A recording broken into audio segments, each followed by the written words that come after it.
اسلام ایک مکمل ضابطہ حیات ہے۔ زندگی کے ہر پہلو سے متعلق اسلام کی تعلیمات موجود ہیں۔ اسلام کے پاس اپنا اقتصادی نظام ہے، اپنا سیاسی نظام ہے، اپنا جوڈیشل سسٹم موجود ہے، قضاوت کا پورا نظام ہے، ہر چیز کا گورننس کا اپنا نظام ہے۔ اسلام کا ہر چیز کا ایک اپنا نظام موجود ہے۔ پیغمبر اسلام ایک مکمل ضابطہ حیات دے کے گئے۔ جب امیر المومنین سے سوال کیا گیا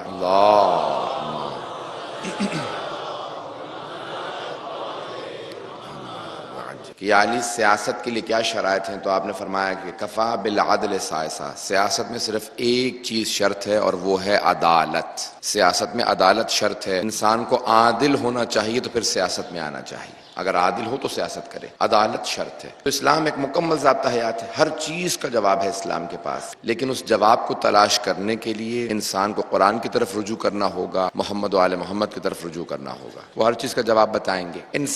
ہر انسان یہ چاہتا ہے کہ اس کی زندگی کامیاب ہو، کوئی یہ نہیں چاہتا کہ اس کو زندگی میں کامیابی نصیب نہ ہو۔ تو ایسا کیا کام انجام دے کہ انسان کی پھر زندگی کامیاب ہو، کس طرح سے کہہ سکے کہ ہاں میری زندگی کامیاب زندگی ہے۔ بعض اوقات افراد کے پاس بادشاہت ہوتی ہے، سب کچھ ہوتا ہے، دولت ہے، تخت ہے، تاج ہے، سب کچھ ہے، شہرت ہے، لیکن اسے سوال کیجئے کہ خوش ہو، وہ کہتا ہے نہیں میری زندگی میں کوئی چیز کم ہے، میں خوش نہیں ہوں۔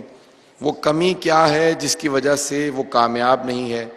اور کیا بعض اوقات ایسا ہوتا ہے کہ کوئی بوریا نشیں ہوتا ہے، جو کی روٹیاں کھاتا رہتا ہے، غریبوں کے ساتھ بیٹھتا ہے، فقیروں کی صحبت کو پسند کرتا ہے، یتیم بچوں کے سر پہ ہاتھ رکھتا ہے، لیکن جب جا رہا ہوتا ہے دنیا سے تو پہلی ہی ضربت پہ کہتا ہے فزت ورب الکعبہ، پروردگار کی قسم ہے کہ میں کامیاب ہوں۔ تو کون سی چیز ہے کہ جو انسان کو کامیاب بناتی ہے؟ کس چیز سے ایک زندگی کامیاب زندگی ہے، اور کیا وجہ ہے کہ بعض اوقات انسان کامیاب نہیں سمجھتا اپنے آپ کو؟ ایک بہت بڑے کوفے کے سردار کا نام ہے عبید اللہ ابن عمر جعفی۔ جب یہ پتہ چلا نا کہ سید الشہداء مدینے سے چل پڑے ہیں اور عراق آ رہے ہیں، تو اس نے فوراً یہ سوچا، وہ سردار تھا، بہت پیسے والا تھا، بہت دولت والا تھا، اس نے کہا میری سرداری پہ حرف پڑے گا، حکومت سے ٹکر تو میں لے نہیں سکتا، میرا سارا بزنس خراب ہو جائے گا۔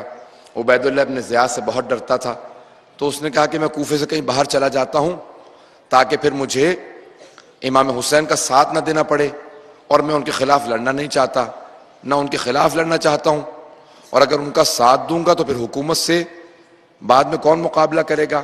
تو یہ سوچنے کے بعد اس نے کیا کیا کہ وہ کوفے سے باہر نکل گیا، باہر جا کے اس نے خیمہ لگا لیا، نصب کیا، اور وہیں پہ وقت گزارنے لگا۔ وہ خود ہی بیان کرتا ہے، جب کوفے میں واپس آیا، کہا کہ میں کوفہ چھوڑ کے چلا گیا تھا، اچانک میں نے محسوس کیا کہ کسی نے میرے خیمے پہ ہاتھ رکھا ہے اور مجھے آواز دی ہے میرے نام سے۔ ایک مرتبہ میں نے محسوس کیا کون ہے، میں خیمے سے باہر نکلا، میں نے دیکھا کہ حسین ابن علی کھڑے ہیں۔ کہا کہ حسین ابن علی آپ؟ کہا ہاں۔ کہا میں دعوت دینے کے لیے آیا ہوں، اگر تم کامیاب ہونا چاہتے ہو تو پھر میرے ساتھ آ جاؤ۔ کامیابی کیا چیز ہے؟ زندگی، کامیاب زندگی کیا چیز ہے؟ اسی کو آج صرف پیش کروں گا۔ ہر انسان چاہتا ہے نا وہ کامیاب ہو، میں اس کامیابی کو آج پیش کرنا چاہتا ہوں کہ انسان کی کامیابی کیا ہے۔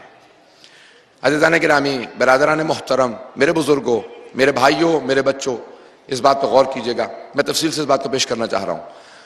وہ عبید اللہ ابن عمر جعفی کہتا ہے، کوفے کا بہت بڑا سردار، بہت بڑا سرمایہ دار، وہ کہتا ہے کہ جب امام حسین کو دیکھا تو دیکھنے کے بعد میں کچھ دیر کے لیے مرعوب ہو گیا، بہت ہی روب میں آ گیا، مجھ سے بات نہیں کی جا رہی تھی۔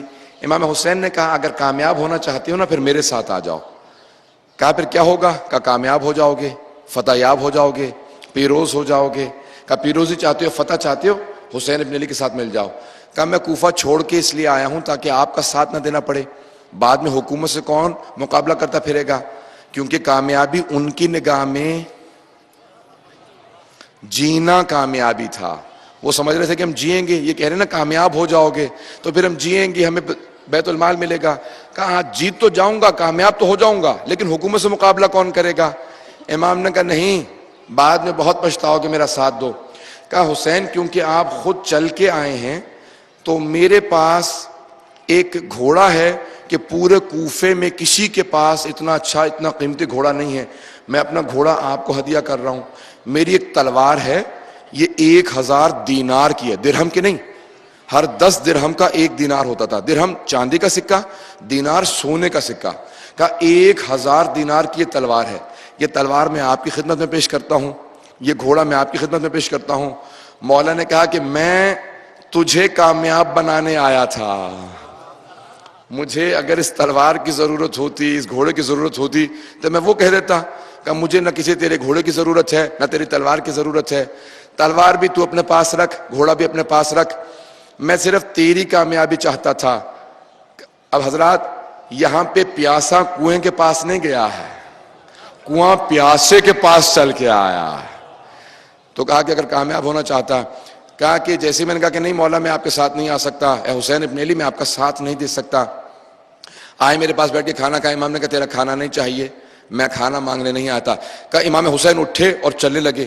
کہا جیسے حسین چلے میں فوراً پیچھے دوڑا. کہا مولا ایک میری بات تو سنتے جائیے. میری بات سنے. کہا نہیں مجھے تجھے تیری دولت کی ضرورت نہیں ہے. اگر تو کامیاب ہونا چاہتا ہے میں تیری کامیابی چاہتا ہوں، میں کامیاب ہوں.